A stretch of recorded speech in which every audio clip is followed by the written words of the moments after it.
চলে এলো scam 1992 web সিরিজের সেকেন্ড পার্ট অর্থাৎ এপিসোড 6 থেকে 10 এর এক্সপ্লেনেশন। বাহ, তোমরা তো দেখি ফার্স্ট পার্টটা হেভি এনজয় করেছো। তবে এই পার্টে হর্ষদ মেহতা এমন কিছু করতে যাচ্ছে যা জানার জন্য নড়ে চড়ে বসে পড়ো আজকের এক্সপ্লেনেশন দেখতে।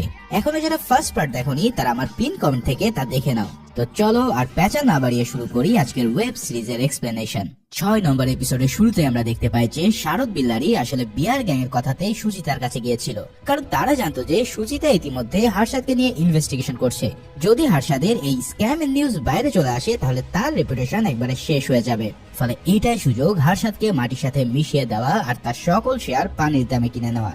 অন্যদিকে হর্ষদ ন্যাশনাল হাউসিং ব্যাংক থেকে ধার করা 500 কোটি টাকা আর ফেরত দিতে পারবে না। তবে এর জন্য আরো কিছুদিন ধরে ওয়ার্কার স্ট্রাইকটা আরো দীর্ঘায়িত করতে হবে। মানু মুন্দ্রা অর্থাৎ ব্ল্যাক কোবরা এই দায়িত্বটা নিজের কাঁধে তুলে নেয়, মানে হর্ষদকে মিডিয়া দেওয়ার জন্য তাদের প্ল্যান একদমই রেডি। ওদিকে শারদ বিল্লারি সুচিতাকে স্ক্যামের ব্যাপারে বলার পরপরই অফিস থেকে হুট করে গায়েব হয়ে যায়। সুচিতা তো এমনিতেই হর্ষদের পিছে পড়েছিল, তার উপরে বিল্লারির সোর্স তার জন্য একটা জ্যাকপট। তাই সুচিতা তার বন্ধু দেবাশিসকে এসবিআই এর অফিসে পাঠিয়ে দেয়। দেবাশিস সেখানে গিয়ে নিজেকে শারদের কাজিন বলে পরিচয় দিয়ে তার আসার জন্য অপেক্ষা করতে থাকে। অন্যদিকে সুচিতাও তার সোর্স ডিটি থেকে কনফার্ম হয় যে হর্ষদের এই 500 কোটি টাকার ঘাবলা আসলে বড় ধরনের একটা স্ক্যাম। কনফার্ম হওয়ার পরপরই সে এই স্টোরিটাকে যত দ্রুত সম্ভব পরের দিনের পেপারে পাবলিশ করার জন্য লেগে পড়ে, কারণ হর্ষদ ইতিমধ্যে 500 কোটি টাকার প্রায় সবটাই ফেরত দিয়ে দিয়েছিল। বাকি থাকা 5-6 কোটি টাকাও সে দুদিনের মধ্যেই ফেরত দেওয়ার কথা। এখন যদি সব টাকা পে হয়ে যায় তাহলে স্টোরি পাবলিশ করে কোনো লাভই হবে না। ওদিকে দেবাশিসও এসবিআই এর ক্যান্টিনে নিজেকে এসবিআই এর কর্মী পরিচয় দিয়ে কিছু কর্মচারীর সাথে ভাব জমাতে সক্ষম হয়। তাদের সামনেই হর্ষদ মেহতার ঘাপলার আলাপটা তোলার পর তাদের কথা শুনে সেও শিওর হয় যে এই নিউজটা আসলে সত্যি। এরপর দেবাশিস সেটা সুচিতাকে জানালে সুচিতাও বুঝতে পারে যে তাকে আজকের মধ্যেই যা করার করতে হবে। তাই সুচিতা প্রথমে হর্ষদকে ফোন করে এই নিউজের ব্যাপারে তার মতামত চায়, কিন্তু হর্ষদ সেটাকে এক বাক্যে অস্বীকার করে দেয়। তবে সুচিতা যেহেতু নিশ্চিত ছিল তাই এই স্টোরিটা সে প্রকাশ করেই ছাড়বে। কিন্তু স্টোরি লেখার আগে তার নিউজ এডিটর বাদ সাধে, কারণ এই নিউজ যদি কোনোভাবে মিথ্যা হয় তাহলে টাইমস অফ ইন্ডিয়া নিজেই শেষ হয়ে যাবে। এছাড়া সুচিতার কাছে কোনো ধরনের লিখিত বা রেকর্ড কোনো এভিডেন্সও ছিল না। তাই সুচিতা তখন চেয়ারম্যানকে ফোন করলে তিনিও একই কথা বলেন। যদি সুচিতা এসবিআই এর কোনো বড় অফিসারের কাছ থেকে নিউজটা কনফার্ম করতে পারে তাহলেই সে কেবল এটা করতে পারবে। এখন চেয়ারম্যানের কাছ থেকে অ্যাডভাইস পাওয়ার পর সুচিতা প্রথমে এসবিআই এর চেয়ারম্যানকে ফোন করে ব্যাপারের সত্যতা জানায়, কিন্তু চেয়ারম্যান কি আর নিজের ব্যাংকে বিপদে ফেলবে? তাই সেও এই কথাটা পুরোপুরি অস্বীকার করে বসে। এবার সুচিতার হাতে যখন আর কোনো অপশন ছিল না তখন তার সোর্স তাকে এসবিআই এর এক বড় কর্মকর্তার সাথে কথা বলার ব্যবস্থা করে দেয়। সুচিতা আর ওই অফিসার তারা দুজনেই জানতো যে যদি এই নিউজ ভুয়া হয় তাহলে দুজনের চাকরি শেষ হয়ে যাবে। তবে ওই অফিসার নিজের নাম গোপন রেখে কনফার্ম করে যে এসবিআই এর স্ক্যামটা পুরোপুরি সত্যি। আর এটা শুনে সুচিতাও যেন গ্রিন সিগন্যাল পেয়ে সাথে সাথে লাফিয়ে ওঠে, কারণ ইন্ডিয়ার ইতিহাসে সবচেয়ে বড় স্ক্যামের পর্দাটা সে আগামীকালকে নিউজ পেপারে ফাঁস করতে চলেছে। সুচিতা এই কনফার্মেশনের পর দিলীপকে সেটা জানালে দিলীপ তার স্টোরি পাবলিশ করার সিগন্যাল দেয়, কিন্তু এটাও বলে রাখে যে যদি এই নিউজ কোনোভাবে মিথ্যা প্রমাণ হয় তাহলে টাইমস অফ ইন্ডিয়ার চাকরি তাকে ছাড়তে হবে। তবে সুচিতা এতটাই কনফিডেন্ট ছিল যে সে এই রিস্কটা নিতে সেকেন্ড বার আর ভাবতে থাকে না। তাই সেদিন রাতে Times of India lakh lakh কপির ফ্রন্ট পেজে ছাপা হয়ে যায় হর্ষদ মেহতার এই বিখ্যাত স্ক্যাম। পরের দিন সকালে উঠে সুচিতা নিউজ পড়ে বেশ হতাশী হয়ে যায়, কারণ আর্টিকেলের কোথাও সরাসরি হর্ষদ মেহতার নাম মেনশনই করা নেই। সব জায়গাতে তাকে কেবল বিগ বুল বলেই সম্বোধন করা হয়েছে। মূলত এডিটর কিরণ একটা সেফ গেম খেলার জন্য নিউজটাকে এভাবে চেঞ্জ করে দিয়েছিল।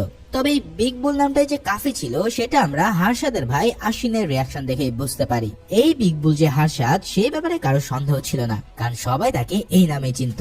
সকালের নিউজ পেপার পেয়ে আশ্বিন খবরের কাগজটা ছুড়ে দেয় হর্ষদের টেবিলে। খবরের হেডলাইনটা দেখেই তার চোখ পুরো কপাল উঠে যায়। এর সাথেই হর্ষদের টেবিলে রাখা টেলিফোনগুলো একে একে বাজতে শুরু করে।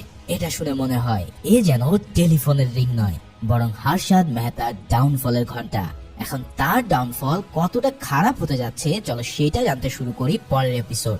সপ্তম এপিসোডের শুরুতে আমরা এমন কিছু দেখতে পাই যেটা হয়তো কেউই কল্পনা করেনি। হর্ষদ মেহতা টাইমস অফ ইন্ডিয়ার স্টোরিকে পুরোপুরি অস্বীকার করার বদলে একটা পাবলিক কনফারেন্সে ঘোষণা দিয়ে বলে যে সেই হলো বিগ বুল, মানে নিজের পায়ে নিজে কুড়াল মারা আর কি।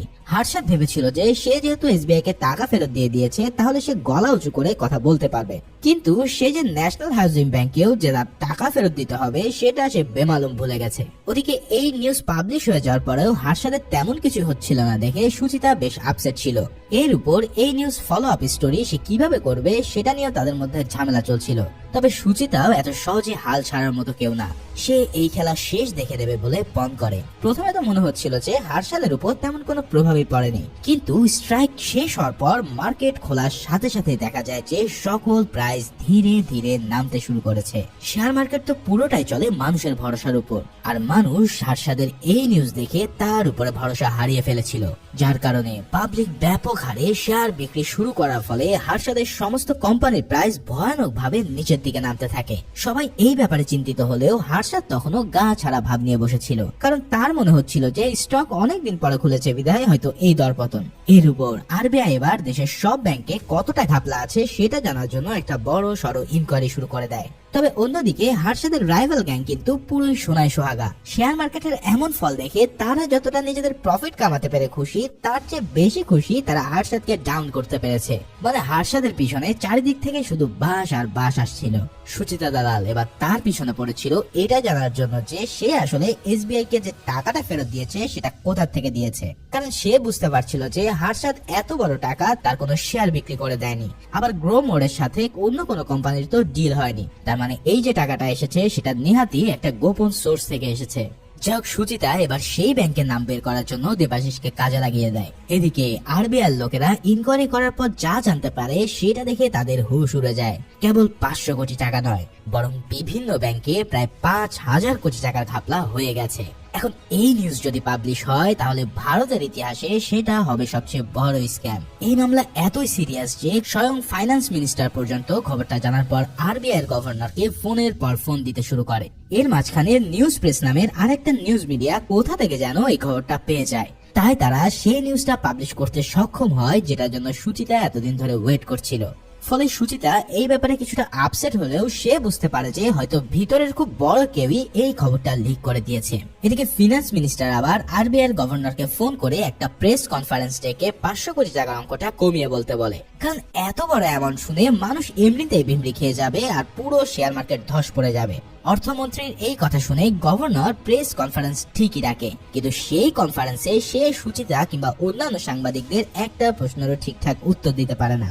যখন তাকে জিজ্ঞেস করা হয় যে সে কিভাবে ইনকোয়ারি ছাড়াই কনফার্ম করছে যে স্ক্যামের অ্যামাউন্ট 5000 কোটি না, এখন এই কথা শুনে সে আমতা আমতা করতে করতে প্রেস কনফারেন্স থেকে বেরিয়ে যায়। একে তো ভারতের কেন্দ্রীয় ব্যাংক হিসেবে আরবিআই এর উপর একটা প্রেসার আসবে, তার উপর ন্যাশনাল হাউজিং ব্যাংক কিন্তু এই আরবিআই এর অধীনে থাকা একটা ব্যাংক। ফলে সব দিক থেকে প্রেসার আসার কারণে আরবিআই নিজেই পেরেশান হয়ে একটা ইনকোয়ারি কমিটি গঠন করে। সিবিআই এর সবচেয়ে দক্ষ অফিসারকে এই কেস হ্যান্ডেল করার সিদ্ধান্ত দেওয়া হয়। তাই গভর্নর সরাসরি সিবিআই চিফের সাথে মিটিং করার পর সিবিআই চিফও তাকে সবচেয়ে এক্সপেরিয়েন্স এবং দক্ষ অফিসার দেওয়ার প্রতিশ্রুতি দেয়। অর্থাৎ এই মামলাটা যে এখন কত সিরিয়াস হয়ে গেছে তা তো তোমরা বুঝতেই পারছো। আর ঠিক এরই মধ্যে দিয়ে শেষ হয় এপিসোড নাম্বার 7। অষ্টম এপিসোডের শুরুতে আমরা জানতে পারি যে কিভাবে হার্ষাদ ন্যাশনাল হাউজিং ব্যাংক থেকে 500 কোটি টাকা নিতে সক্ষম হয়েছিল। সে মূলত ওই ব্যাংকের চেয়ারম্যান মিস্টার ফেরোয়ানিকে তার দিল্লির কন্ট্রাক্টের সাহায্যে সোজাসুজি পার্লামেন্টের এমপি বানিয়ে দেওয়ার অফার দিয়েছিল। ফেরোয়ানি কিন্তু বহুদিন ধরে একজন সৎ ব্যাংক কর্মকর্তা হিসেবে কাজ করে আসছিল, এমনকি সে অনেক আগে হার্ষাদ মেহতাকেও রিজেক্ট করেছিল, কিন্তু এবার সে আর নিজের লোককে ধরে রাখতে পারেনি। এখন তার এই কাণ্ডের জন্য নিজের ব্যাংক তো বটে, বরং ভারতের কেন্দ্রীয় ব্যাংক পর্যন্ত বিরাট ঝামেলায় পড়তে চলেছে। এদিকে আবার এমন এক ঘটনা ঘটে যার জন্য সুচিতা কোনোভাবেই প্রস্তুত ছিল না, কেননা কেউ একজন তাকে একটা বস্তির মধ্যে ডেকে নিয়ে গেছে সিক্রেট ইনফরমেশন দেওয়ার জন্য। তবে সেই লোকটা ছিল স্বয়ং আরবিআই এর গভর্নর ভেঙ্কটরাজন। তিনি সুচিতাকে বলেন যে ফেরোয়ানির রেপুটেটেড পার্সন হওয়ায় আমরা সরাসরি তাকে প্রেসার দিতে পারবো না, তাই এই নাও তার স্ক্যামের ডিটেলস। আমি চাই তুমি এটা পাবলিশ করে উপর থেকে তার উপর প্রেসার ক্রিয়েট করো। তো এই প্রমাণটা ছিল সুচিতার কাছে একটা জ্যাকপট, তাই সে দেরি না করেই এই খবর পাবলিশ করে দেয়। আর পাবলিশ হওয়ার পরই ফেরোয়ানি হার্ষাদকে জানায় যে যেভাবেই হোক সে যেন তার সব টাকা পে করে দেয়। তবে হার্ষাদ এই ব্যাপারে গড়িমসি করছে দেখে সে নিজের রিজাইন দেওয়ার সিদ্ধান্ত নেয়। তবে রিজাইন কি তাকে বাঁচাতে পারবে? কেননা ইতিমধ্যেই জাদরেল অফিসার মাধবান তার বাড়িতে গিয়ে রেড দিয়ে সোজা তাকে থানায় নিয়ে যায়। অন্যদিকে হার্ষাদের পিঠ একেবারেই দেওয়ালে ঠেকে গেছে। আর তোমরা তো জানো ঠেকায় পড়ে গেলে শত্রুর কাছেও হাত পাততে হয়। এখন হার্ষাদেরও ঠিক তেমনই এক অবস্থা।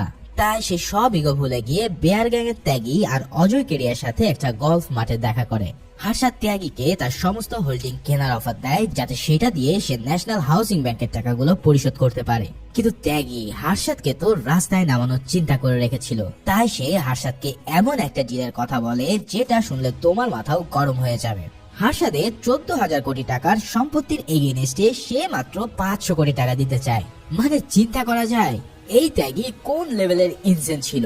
এখন ত্যাগীর কথা হলো যে হার্ষাদের তো 500 কোটি টাকা পেলেই সব শেষ হয়ে যায়, তাই তার এত টাকার কি প্রয়োজন? কারণ এমনিতেও এই অবস্থাতে কেউই হার্ষাদের সম্পত্তিকে দুয়ানা দিয়েও কিনতে চাইবে না। কিন্তু হার্ষাদ যতই ক্রাইসিসের মধ্যে থাকুক না কেন, এমন ইম্পসিবল অফার সে কোনোভাবেই মেনে নিতে পারে না। তাই সে ত্যাগীর মুখের উপরে না করে দিয়ে সেখান থেকে চলে আসে। হার্ষাদ তার ইগো থেকে বেরিয়ে আসতে না পারলেও প্রণব তাকে পরামর্শ দেয় যে জলদি তাকে বাইরে খুঁজতে হবে, না হয় সিবিআই লোকদের কোনোই ভরসা নেই, এরা মন্ত্রী মিনিস্টারকে পর্যন্ত থাপ্পড় মেরে বসতে পারে।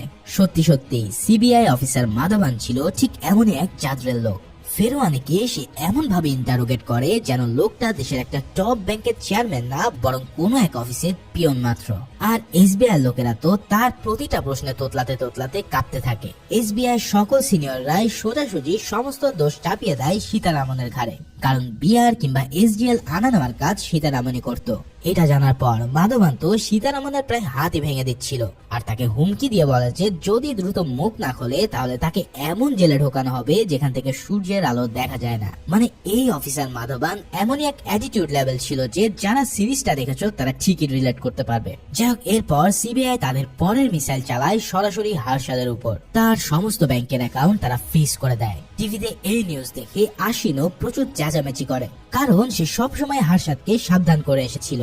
আর ফেরোয়ানি যদি একবার স্বীকারোক্তি দেয় তাহলে হার্ষাদের চিতায় ফুল চালানোর কাজটাও সম্পূর্ণ হয়ে যাবে। তবে হার্ষাদের কথা হলো যে যদি সে ফেসে যায় তাহলে খোদ প্রধানমন্ত্রীর অফিসও ফেসে যাবে, কারণ এই বিরাট মাপের স্ক্যামের সাথে খোদ প্রধানমন্ত্রীও জড়িত। ক্রোমোর কোম্পানিতে প্রধানমন্ত্রীর অফিস থেকেও নিয়মিত কন্ট্রাক্ট রাখা হতো। এখন দেখার বিষয় যে সিবিআই তাদের উপরে কোনো স্টেপ নেয় কিনা। ওদিকে সিবিআই এর কাছ থেকে থেরাপি পাওয়ার পর ফেরোয়ানির অবস্থা মোটামুটি বেহাল হয়ে পড়ে। তাই সে হার্ষাদের সাথে দেখা করে বলে যে যদি তাকে আরেকটা ইন্টারোগেশন ফেস করতে হয় তাহলে সে হড়বড় করে সব বলে দিতে পারে। এরপর হার্ষাদ এবার দিল্লির ওই পাওয়ারফুল পলিটিক্যাল এজেন্ট স্বামীজিকে ফোন দেয়, কিন্তু স্বামীজি তাকে কিছু মোটিভেশনাল স্পিচ দেওয়া ছাড়া আর কোনো হেল্পই করতে পারে না। এদিকে পরের দিন সকালে ঘটে যায় আর এক মহাবিপদ।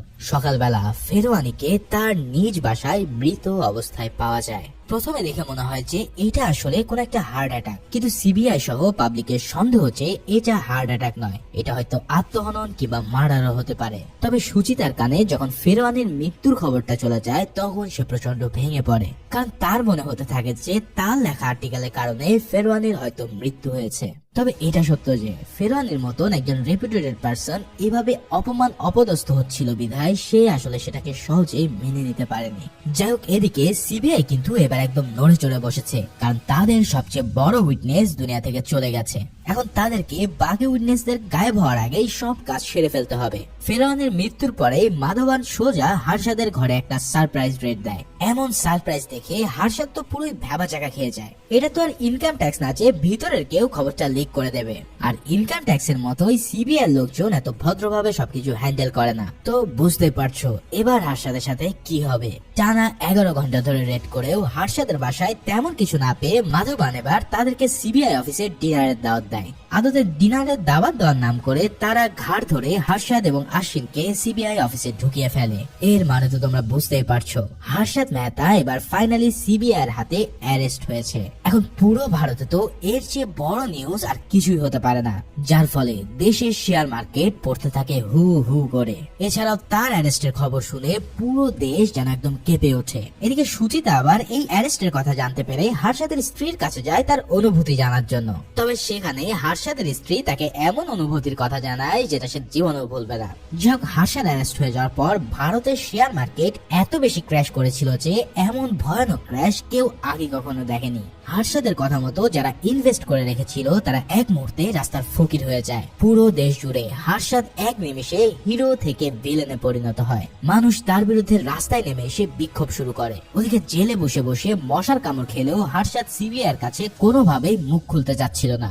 এমন কিছু দেখে সিবিআই এর চিফ মাধবানকে পরামর্শ দেয় যে সে যেন হার্ষাদকে জেল থেকে বের হওয়ার সমস্ত আশা খতম করে দেয়। মাধবান গিয়ে হার্ষাদকে জানায় যে তার বিরুদ্ধে ইতিমধ্যে 31টা কেস ফাইল হয়েছে তাই জেল থেকে তার জামিন মেলার কোনো সম্ভাবনা নেই। এর উপর ফরেন এনফোর্সমেন্টও সিবিআইয়ের পর হারশাদকে পাকড়াও করার জন্য লাইন ধরে আছে। অর্থাৎ এবার সে এমন এক কুয়ায় পড়ে গেছে যেটা থেকে উঠে আসা প্রায় অসম্ভব।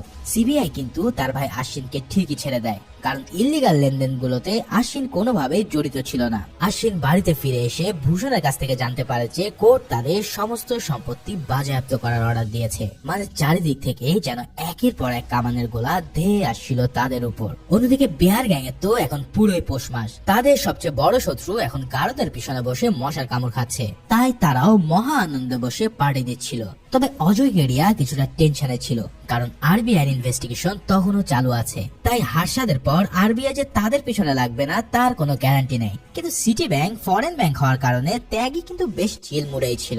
ওদিকে আমাদের বিগ বুল হারশাদের জীবন তো পুরোই উল্টো অবস্থা। সে আর সহ্য করতে না পেরে জেল থেকেই ওই স্বামীজিকে ফোন দিয়ে বসে। হারশাদ তাই তাকে হুমকি দেয় যে যদি সে ডুবে যায় তাহলে সে সবাইকে নিয়েই ডুববে। স্বামীজিকে কথাটা সরাসরি প্রধানমন্ত্রীর কাছে পৌঁছে দিতে বলে সে ফোন রেখে দেয়। তাহলে হারশাদের লাইফ কি এখানেই শেষ, নাকি আরো বড় কোনো ধরনের টুইস্ট সামনে আসতে চলেছে? এখন শেষ 2 এপিসোডে হয়তো এর প্রশ্নগুলো আমরা পাবো। তো চলো শুরু করি নবম এপিসোড। নবম এপিসোডের শুরুতে আমরা দেখতে পাই যে হারশাদ তার ভবিষ্যতের জন্য একটা ভিডিও শুট করে রেখেছে। এই কেসে যদি কেউ ফাঁসে তাহলে সে কেন ফাঁসবে? দিল্লির বড় বড় রাজনীতিবিদ থেকে শুরু করে স্বয়ং প্রধানমন্ত্রী পর্যন্ত তার সাথে জড়িত ছিল।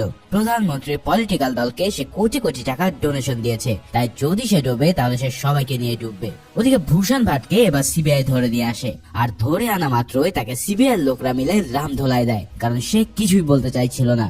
কিন্তু কিছুক্ষণ পর আর সহ্য করতে না পেরে ভূষণ বলে বসে, তোমরা এই কেসে কয়জনকে অ্যারেস্ট করবে? আচ্ছা একটা কথা বলো, তোমরা কি খোদ প্রাইম মিনিস্টারকে অ্যারেস্ট করতে পারবে?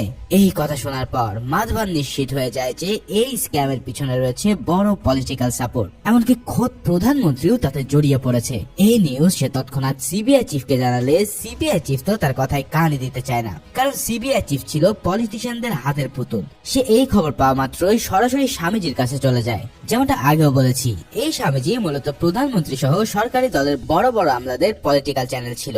ওদিকে জেল থেকে হারশাদ জানতে পারে যে স্বামীজি এখন তাদের কোনো হেল্পই করতে চাইছে না, আর হেল্প করবে বা কি করে? স্বামীজি তার নিজের এবং সরকারি দলের আমলা সহ প্রধানমন্ত্রীর ধুতি বাঁচাতেই ব্যস্ত। প্রধানমন্ত্রীর ধুতি বাঁচানোর জন্য সরাসরি হারশাদ মেহতাকে ফাঁসিয়ে দেওয়ার প্ল্যান করছে।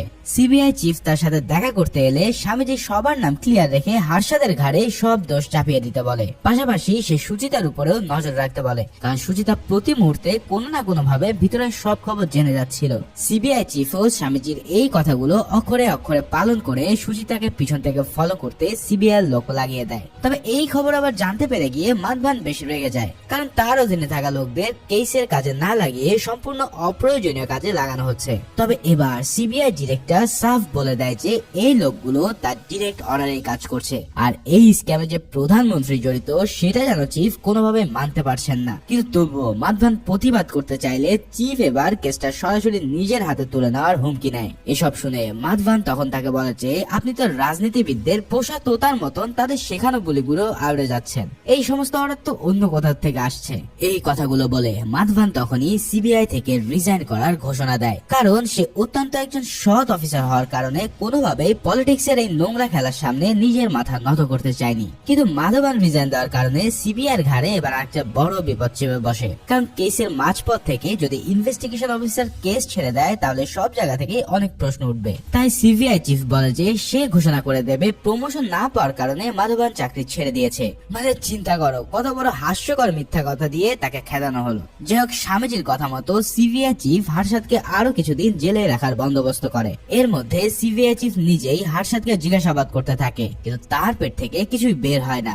সিবিআই এর কাছে হারশাদকে কেবল 30 জুলাই পর্যন্ত আটকে রাখার পারমিশন ছিল, কিন্তু তার বিরুদ্ধে এফআইআর এর পর এফআইআর দায়ের করে তার জামিন আটকে দেওয়া হয়। এবার কিছুদিন পর যখন মামলা কিছুটা শান্ত হয় আর হারশাদের কাস্টডি ডেটও পার হয়ে যায়, তখন আদালত তার জামিন মঞ্জুর করে। কিন্তু আদালত থেকে বের হওয়া মাত্রই ফরেন এক্সচেঞ্জ কমিশনের লোকরা এসে আবারও তাকে ধরে নিয়ে যায়। মানে জামিন পাওয়ার পর আবারও অ্যারেস্ট। তাদের কাছে অভিযোগ ছিল যে হারশাদ ইল্লিগাল চ্যানেলের মাধ্যমে বিদেশে টাকা পাচার করেছে। মূলত হারশাদকে আরো কিছুদিন জেলে আটকা রাখাই ছিল তাদের মেন প্ল্যান। এর মধ্যে তার ভাই আশ্বিন সুচিতার কাছে গিয়ে পর্যন্ত তার ভাইয়ের জন্য কিছু একটা করতে বলে, কিন্তু সুচিতা তাকে কোনো প্রকার হেল্পই করে না। তবে অবশেষে 4 মাসের লম্বা জেল খাটার পর হারশাদ মেহতা জামিন পায়। এতদিন পর জেল থেকে বের হয়ে সে যেন নতুন জীবন ফিরে পায়। বহুদিন পর ঘরের সবাইও তাকে পেয়ে যেন আকাশের চাঁদ হাতে পায়। তবে অনেকদিন পর কিছুটা শান্তি আসলেও কেস কিন্তু তখনও তার নামেই চলছিল। জেপিসি অর্থাৎ জয়েন্ট পার্লামেন্টারি কমিটির কাছে তাকে রেগুলার হাজিরা দিতে হতো দিল্লি থেকে। তাই নিয়মিত প্রধানমন্ত্রীর লোকেরাও তাকে বলে যাচ্ছিল যে সে যেন কোনোভাবেই এই স্ক্যামে প্রধানমন্ত্রীর নাম না নেয়। হারশাদ তার কেস চলাকালীন সময় প্রধানমন্ত্রীর নাম না নিয়ে কেসটাকে এমন একদিকে ঘুরিয়ে দেয় যেটা কেউই কল্পনা করেনি। সে এই স্ক্যামটাকে সরাসরি সিটি স্ক্যাম নাম দিয়ে সব দোষ সিটি ব্যাংকের দিকে ডাইভার্ট করে দেয়। সিটি ব্যাংক কিভাবে মানি মার্কেট দখল করে নেওয়ার পর দিন দিন প্রফিট কামাচ্ছে সেটাও সে সবার সামনে তুলে ধরে। তার মানে সবাই বুঝে যায় যে এই ধরনের ঘাপলা সে কেবল একা করেনি। হারশাদের এই কথার পর জেপিসির লোকেরা সরাসরি সিটি ব্যাংকের ট্রেজারি ইনচার্জ ত্যাগীকে ডেকে আনে, কিন্তু স্বাভাবিকভাবেই ত্যাগী সবকিছু পুরোপুরি অস্বীকার করে। এদিকে জেপিসির লোকেরা অনেক তথ্য পেলেও তাদের হাতে সব ব্যাপারে নাক গলানোর এত ক্ষমতা ছিল না, কারণ সরকারের আমলারা পুরো সিস্টেমকে জিম্মি করে রেখেছিল। আর সিস্টেম যেখানে অকার্যকর সেখানে কারা সেই সিস্টেমের ভুল ধরে তা তো তোমরা সবাই জানো, তারা হচ্ছে সাংবাদিক। জেপিসির লোকেরা সুচিতা আর দেবাশিসকে দিল্লিতে ডেকে পাঠায়। এরপর তাদের হাতে এমন এক ফাইল তুলে দেওয়া হয় যেখানে সমগ্র ভারতের ইকোনমিক সিস্টেমে সব ঘাপলার কথা বর্ণনা করা আছে। সুচিতা এই ইনফরমেশনের বদলে টাইমস অফ ইন্ডিয়াতে ইকোনমির এই দুরবস্থা নিয়ে একের পর এক আর্টিকেল লিখতে থাকে, যার ফলে বিহার গ্যাংয়ের অজয় কেডিয়া পর্যন্ত এই ক্যাচালা পড়ে হারশাদের মতোই জেলে যেতে হয়। কিন্তু ত্যাগের মতন মাস্টার মাইন্ডরা ছিল এই খেলার ধরা ছোঁয়ার বাইরে। সিটি ব্যাংকের চেয়ারম্যান ত্যাগীকে প্রমোশন দিয়ে নিউ ইয়র্কের শাখায় পাঠিয়ে দেয়। বেচারা কেডিয়া জেল থেকে ছাড়া পাওয়ার পরেও ত্যাগী তাকে একই গড্ডায় রেখে ভেগে যায়। এদিকে হারশাদ সিটি ব্যাংকের ব্যাপারে এভাবে পাবলিকলি পর্দা ফাঁস করার পর স্বামীজি এবং তার লোকেরাও চিন্তায় পড়ে যায়, কারণ তাদের চিন্তা হচ্ছে হারশাদ না আবার তাদের নাম বলে দেয়। স্বামীজি হারশাদকে ব্যস্ত রাখার জন্য নিয়মিত বিভিন্ন ইস্যু ধরে তার ঘরে রেড দিতে থাকে। নিরাজ নামের এক ক্লায়েন্টের ড্রাগের ব্যবসার ইস্যু ধরেও সিবিআই হারশাদের বাড়িতে রেড দেয়। হারশাদ দেখে যে এভাবে বসে থাকলে তার বাড়িতে রেডের পর রেড পড়তেই থাকবে, এমনকি সরকার চাইলে তাদেরকে টেররিস্ট বলেও চালিয়ে দিতে পারে। তাই এবার সে সব খেলা একসাথে শেষ করার ডিসিশন নেয়। প্রথমে সে একটা ভিডিও শুট করে রাখে, যাতে তার কিছু হয়ে গেলে স্ক্যামের পিছনে কারা দায়ী সেটা সবাই জানতে পারে। এই ভিডিওটাই কিন্তু আমরা এপিসোডের শুরুতে দেখেছিলাম। এরপর প্রণব শেঠ হারশাদকে নিয়ে যায় দেশের সবচেয়ে বড় উকিল রাম জেঠামালিনীর কাছে। এই রাম সাহেবকে তখন মানুষ অ্যাডভোকেট রাম ভগবান হিসেবে জানতো, কারণ জুডিশিয়াল ব্যবস্থায় তার চেয়ে চালু উকিল আর কেউই ছিল না। হারশাদ এবার নিজের নতুন লয়ারের পরামর্শে প্রধানমন্ত্রী এজেন্টের কাছ থেকে সমস্ত কেস তুলে নেওয়ার লিখিত প্রতিশ্রুতি চায়, কারণ সে বুঝে গেছে যে মুখের কথায় কিন্তু চিরা ভিজবে না। কিন্তু প্রধানমন্ত্রীর লোকেরা আবার সেই কথায় কান দেয় না। তাই হারশাদ এবং তার লয়ার রাম মিলে এমন একটা কিছু করে বসে যেটা কেউ ভাবতেই পারেনি। অ্যাডভোকেট এবার সিবিআই ডিরেক্টরের কাছে একটা চিঠি লেখে, যেখানে সে জানিয়ে দেয় যে হারশাদ খোদ প্রধানমন্ত্রীকে 1 কোটি টাকা ব্রাইব করেছিল। এখন যদি সিবিআই প্রধানমন্ত্রীকে বাঁচাতে চায় তাহলে হারশাদের উপর থেকে তার সব কেস তুলে নিতে হবে। সিবিআই চিফ চিঠিটা পড়ার পর ছিঁড়ে কুটি কুটি করে ফেলে ঠিকই, কিন্তু এই চিঠিটা অ্যাডভোকেট রাম নিজেই মিডিয়াতে ভাইরাল করে দেয়। আর এরপরেই তো সে আর হারশাদ মিলে নিজে একটা প্রেস কনফারেন্স ডেকে স্ক্যাম 1992 এর পলিটিক্যাল ইনভলভমেন্ট সহ প্রধানমন্ত্রী জড়িত থাকার বিষয়টা ফাঁস করে দেয়। এই কাহিনী ফাঁসের পর সারা দেশে যে কি রিয়াকশন হবে সেটা তো অনুমানই করতে পারছো। পুরো ভারতে প্রচন্ড হইচই পড়ে যায় আর প্রধানমন্ত্রীরও নিজের গদি নিয়ে টানাটানি শুরু হয়ে পড়ে। তাহলে কি হতে চলেছে হারশাদের জীবনে? প্রধানমন্ত্রীর সাথে সরাসরি এই ফাইট নেওয়াটা কি তার জন্য কাল হয়ে দাঁড়াবে? এই সমস্ত কিছুর উত্তর পাবো আমরা ফাইনাল এপিসোডে। তাই চলো শেষ ক্লাইম্যাক্স দেখতে শুরু করি ফাইনাল এপিসোড। ফাইনাল এপিসোডের শুরুতে আমরা দেখি যে হারশাদ সরাসরি প্রধানমন্ত্রীর দিকে আঙ্গুল তুললেও সে কিন্তু কখনো সেটা প্রুফ করতে পারেনি। প্রধানমন্ত্রীর ভিজিট স্লিপ তার কাছে আছে, কিন্তু সেটা কোথায় আছে তা নাকি তার জানা নেই। অনেকে ভাবতে শুরু করে যে হারশাদ হয়তো নিজেকে বাঁচানোর জন্য মিথ্যা কথা বলা শুরু করেছে। এদিকে সিবিআই তখনও তার উপরে কেস করেই যাচ্ছিল। এরপর হারশাদকে শেয়ার মার্কেট থেকে ব্যান করে দেওয়ার পর স্টক এক্সচেঞ্জের সূচক ক্রমাগত নিচে নামতে থাকে। শেয়ারে ইনভেস্ট করা অনেক লোকেরাই সব হারিয়ে সুইসাইড পর্যন্ত করে নেয়। এই গন্ডগোলের মধ্যে সুচিতা অবশেষে হারশাদের একটা ইন্টারভিউ নেওয়ার জন্য রাজি হয়। ইন্টারভিউ চলার এক পর্যায়ে সে সুচিতাকে জিজ্ঞেস করে যে আসলেই কেউ উদ্দেশ্যমূলক ভাবে সুচিতার কাছে হার্ষাদের খবর পাঠাচ্ছিল কিনা। সে সুচিতার সোর্সের নাম জানতে চায়, কিন্তু সুচিতা তার সোর্সের নাম না বললে হার্ষাদ দাবি করে যে সে কেবল সিস্টেমের কিছু লুপ হোলকে কাজে লাগিয়ে নিজের পকেট ভারী করেছিল, যেটাকে বড় কোনো ধরনের ক্রাইম বলা যায় না। কিন্তু সুচিতা এই কথা মানতে একদমই নারাজ। হার্ষাদের এমন লেম এক্সকিউজ শুনে সুচিতা ইন্টারভিউ অসমাপ্ত রেখে মাঝপথ থেকে চলে যায়। এবার কয়েক বছর পর ভারতে প্রচন্ড রকমের পালাবদল ঘটতে শুরু করে। তৎকালীন প্রধানমন্ত্রীর পদত্যাগ করার পর সাবেক প্রধানমন্ত্রী রাজীব গান্ধীও হত্যার শিকার হন। ওদিকে সুচিতা তার বয়ফ্রেন্ড দেবাশিসের সাথে অবশেষে বিয়ে করে নেয়।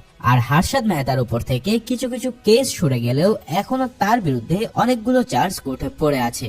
যদিও তাকে আজ জেলে যেতে হয়নি, তবে দেনা পাওনা এবং ঘাপলার সমস্ত টাকা মেটাতে গিয়ে তার 14,000 কোটি টাকা সম্পত্তির বেশিরভাগই নিলাম হয়ে যায়। তবে এই সব কিছুই হার্ষাদকে তখনও দমিয়ে রাখতে পারেনি। হার্ষাদ হলো সেই নেড়া যে শতবার বেলতলায় যেতে চায়। প্রথমে সে টাইমস অফ ইন্ডিয়ার ফিনান্সের সেকশনে কলাম লেখার কথা ভাবে, কিন্তু সুচিতা ততদিনে টাইমস অফ ইন্ডিয়ার ফিনান্স এডিটর হয়ে গিয়েছিল। তার তীব্র বিরোধিতার কারণে হার্ষাদ টাইমস অফ ইন্ডিয়ার কলাম লিখতে না পারলেও নব্য সমাচার নামে একটা পত্রিকাতে লেখা শুরু করে। এই নিউজ পেপারটাও তখনকার সময়ে যথেষ্ট জনপ্রিয় ছিল। বলে রাখি, হার্ষাদকে তখনও কিন্তু অনেক মানুষ মার্কেট গুরু হিসেবে দেখতো, তাই বিভিন্ন টিভি চ্যানেল এবং নিউজ পেপারে তার রেগুলার ইন্টারভিউ নেওয়া হতো। আর এই মক্ষম সময়ে হার্ষাদ সিদ্ধান্ত নেয় যে সে আবারও শেয়ার মার্কেটে এন্ট্রি নেবে। দেখতে দেখতে 1998 সাল চলে আসে এবং এই সময়টাতে শেয়ার মার্কেট এবং ব্যাংকিং সেক্টর পুরোপুরি ডিজিটালাইজ হয়ে যায়, যার ফলে ঘরে বসে সহজে ট্রেডিং করা যেত। হার্ষাদ তার পুরানো কোম্পানি গ্রো মোডের সাবেক ডিরেক্টরদেরকে ডেকে এনে আবারও কোম্পানি চালু করতে বলে, কিন্তু হার্ষাদ নিজে মার্কেট থেকে ব্যান, আর গ্রো মোডের নাম শুনলে কেউই আসলে ইনভেস্ট করতে চাইবে না। তাই এর জন্য সে কোম্পানির নাম চেঞ্জ করে রাখে দামিয়ান্তি গ্রুপ। এবার নতুন কোম্পানি চালু করার পর সে তার সেই আগের পুরানো কায়দায় স্টক মার্কেটে ইনভেস্ট করে কয়েকটা কোম্পানির স্টক পুরো আকাশে তুলে নিয়ে যায়। কিন্তু হার্ষাদের কপালে কিন্তু আর আগের মতোই ভাগ্য লেখা ছিল না। 1998 সালে ভারত অনেকগুলো পারমাণবিক বোমা টেস্ট করার কারণে বিদেশি ইনভেস্টররা ভারত থেকে ইনভেস্টমেন্ট কমিয়ে দেয়। এই কারণে শেয়ার বাজারের সূচক আবারও নিচের দিকে নামতে থাকে, আর হার্ষাদের কপালেও জোটে শনির দশা। ওদিকে সুচিতা দালাল কিন্তু তখনও তার ফোকাস থেকে দূরে সরে আসেনি। শেয়ার বাজার নিয়ে কিছুটা রিসার্চ করার পর সুচিতা আবারও আবিষ্কার করে যে হার্ষাদ তার পুরাতন কোম্পানিকে দামিয়ান্তি নাম দিয়ে এখনো শেয়ার বাজারে দিব্যি চষে বেড়াচ্ছে। দামিয়ান্তি গ্রুপের সব ডিরেক্টররা ছিল তার স্ত্রী জ্যোতির ভাই। তাই সুচিতা তৎক্ষণাৎ সিকিউরিটি অ্যান্ড এক্সচেঞ্জ বোর্ডের কাছে কমপ্লেন করে দেয়, কিন্তু হার্ষাদের জন্য তার থেকেও আরো একটা বড় বাস অপেক্ষা করছিল। তাদের নতুন গ্রুপ কিন্তু শেয়ার মার্কেটের ফলের পরেও বেশ ভালোই করছিল, প্রচুর কোম্পানি শেয়ার তারা ম্যানেজ করছিল। কিন্তু হঠাৎ একদিন আশ্বিন ফাইলপত্র চেক করতে গিয়ে দেখে যে তাদের অ্যাসেট থেকে প্রায় 27 লাখ শেয়ার মিসিং, যার মার্কেট ভ্যালু হচ্ছে 300 কোটি টাকার উপরে। এখন এত বড় অঙ্কের শেয়ার কিভাবে গায়েব হয়ে গেল সেটা একমাত্র ভূষণই জানবে, কারণ ভূষণই এই সব কিছু ম্যানেজ করতো। ফলে ভূষণকে যখন আশ্বিন জিজ্ঞেস করে তখন ভূষণ বলে যে হয়তো হিসেবে কোনো গরমিল হয়ে গেছে, তাই সে আবারও সব চেক করে ঠিক করে দেওয়ার কথা দেয়। এদিকে হার্ষাদ আর আশ্বিন তাদের মিসিং হয়ে যাওয়া শেয়ারের হদিশ জানতে চলে যায় কাস্টেডিয়ানের দপ্তরে। 1992 সালে যখন দুই ভাই জেলে ছিল তখন কাস্টেডিয়ানের উপরে শেয়ারের সব অ্যাসেট ম্যানেজ করার দায়িত্ব ছিল। হার্ষাদ আর আশ্বিন ভেবে নেয় যে হয়তো তারাই কোনো গরমিল করে ফেলেছে, তাই তারা সেই অফিসে গিয়ে কমপ্লেন করার পর তারা সিবিআই কে দিয়ে এই ব্যাপারে একটা ইনভেস্টিগেশন শুরু করায়। মানে ঘুরে ফিরে আবারও সেই সিবিআই ঝামেলা। তবে সিবিআই ইনভেস্টিগেশন শুরু করার পরে হঠাৎ ভূষণ এসে হার্ষাদ আর আশ্বিনের উপরে চেঁচামেচি শুরু করে দেয়। এবার ভূষণ স্বীকার করে যে 1992 সালে হার্ষাদ যখন জেলে ছিল তখন সে এই শেয়ারগুলো বেনামি কোম্পানির নামে ট্রান্সফার করে বিক্রি করে দিয়েছে। এই কথা শোনার পর দুই ভাইয়ের মাথা তো পুরোই হ্যাং হয়ে যায়। এখন এই ঘাপলা সামনে চলে আসলে আবার হয়তো হার্ষাদকে জেলে যেতে হবে। সে আর আশ্বিন তো পারলে ভূষণকে মেরেই ফেলে, কিন্তু ভূষণ হুমকি দেয় যে তার কিছু হলে সে তাদের বেনামি কোম্পানির নামে রাখা অসংখ্য শেয়ারের কথা ফাঁস করে দেবে। চিন্তা করো, একেই বুঝি বলে ভরসার বদলে পিছন থেকে ছুরি মারা। সে নাকি তার ফ্যামিলির জন্য এত টাকা শেয়ার মেরে দিয়েছে। হার্ষাদ আর আশ্বিন যেন নিজের চোখকে বিশ্বাস করতে পারছিল না। যাকে তারা পার্টনার হিসেবে দেখতো সে কিনা এভাবে তাদের কঠিন সময়ে এই কাজ করে বসলো। কিন্তু ভূষণ নিজেকে কখনো পার্টনার নয়, বরং সাধারণ কর্মচারী ভেবেছে। তাই সে সুযোগ বুঝে সে হার্ষাদকে ফাঁসিয়ে দিল। এদিকে ভূষণকে কিন্তু সিবিআই এবার সরাসরি ইনভেস্টিগেশনে ডেকে পাঠায়, কিন্তু এবার ভূষণ যেটা করে সেটা ছিল হর্ষদ মেহতার কফিনের শেষ পেরাক। সে কোনো রাগ ঢাক না ডেকেই হর্ষদের সবকিছু পুরোপুরি ফাঁস করে দেয়। ভূষণ চালাকি করে সব শেয়ার হর্ষদের নামে রেখে বেচে দিয়েছিল, ফলে এক রাতে আবারও হর্ষদকে সিবিআই তার পরিবারের সামনে থেকে ধরে নিয়ে যায়। এবার তারা হর্ষদের প্রতি আর কোনো দয়া মায়া দেখায় না। টেনে হিচড়ে নিয়ে যাওয়ার পর চড় থাপ্পড় মেরে তাকে ইন্টারোগেট করতে থাকে। হর্ষদের কাছে সিবিআই এর কোনো প্রশ্নের উত্তর ছিল না, উত্তর দেবে কি করে? শেয়ার তো এবার সে গায়েব করেনি, কিন্তু সেটা তার পক্ষে প্রমাণ করাও সম্ভব না। হর্ষদকে ধরে নিয়ে গিয়ে আবারও জেলে ঢুকিয়ে দেওয়া হয়। সেখানে আশ্বিন তার সাথে নিয়মিত দেখা করতে আসতো। এত কিছুর পরেও তাদের দু ভাইয়ের মিলন বন্ধনটা কিন্তু ছিন্ন হয়নি। হর্ষদের শরীরের অবস্থাটাও দিন দিন খারাপ হয়ে যাচ্ছিল, কারণ ইতিমধ্যেই সে হার্টের সমস্যায় ভুগছে। আশ্বিন তার ভাইয়ের জন্য হেলথের বিল নেওয়ার অনেক চেষ্টা করতে থাকে, কিন্তু সেই সুযোগ আর হয় না। 2001 সালের 31শে ডিসেম্বর রাতে সবাই যখন 31st নাইট উদযাপন করছিল, ঠিক সেই রাতেই হঠাৎ করে হর্ষদের হার্ট অ্যাটাক হয়। জেলের প্রিজন সেলের ভিতরে তার আর্তনাদ শোনার কেউই ছিল না। অনেকক্ষণ পর পুলিশ এসে তালা খুলে তাকে কাঁধে ভর দিয়ে হসপিটালে নিয়ে যায়, তবে তার জন্য ছিল না কোনো আধুনিক অ্যাম্বুলেন্স। হসপিটাল আসার পরেও সরাসরি ডাক্তারের কাছে না নিয়ে তাকে রুমের বাইরের বেঞ্চিতে বসিয়ে রাখা হয়, কারণ আইন একজন অপরাধীর জন্য এতটুকু সিম্প্যাথিও দেখায় না, বিশেষ করে যার জন্য অনেক মানুষের জীবন চলে গেছে। অবশেষে হর্ষদ মেহতাকেও ডাক্তারের কাছে নিয়ে যাওয়ার আগেই সেই বেঞ্চিতে বসে প্রাণ হারায়। তার পরিবার তাকে দেখতে এসে কান্নায় ভেঙে পড়ে। এটাই ছিল share market don Harshad Mehta the end. আসলে তুমি যত বড়ই জিনিয়াস হও না কেন, লোভ আর লালসা তোমাকে খুব অল্প সময়ের মধ্যে পুড়িয়ে ছারখার করে দেবে। ঠিক সেভাবেই হর্ষদ মেহতাও আমাদেরকে সেই শিক্ষায় দেয়। তাই ভিশনারি হওয়া অন্যায় কিছু নয়, কিন্তু উপরে ওঠার চক্করে তুমি যদি নিজে অহংকারী হয়ে পড়ো, তাহলে একদিন না একদিন সব শেষ হয়ে যাবে। তো হর্ষদ মেহতা তোমাদের চোখে কেমন ছিল? ক্রিমিনাল নাকি সিস্টেমের ফাঁক ফোকর বের করতে পারা এক জিনিয়াস? সেটা জানাতে পারো কমেন্টে। তো আজ এই পর্যন্তই, দেখা হচ্ছে পরের কোনো ভিডিওতে। সে পর্যন্ত সবাই ভালো ও সুস্থ থাকো। আল্লাহ হাফেজ।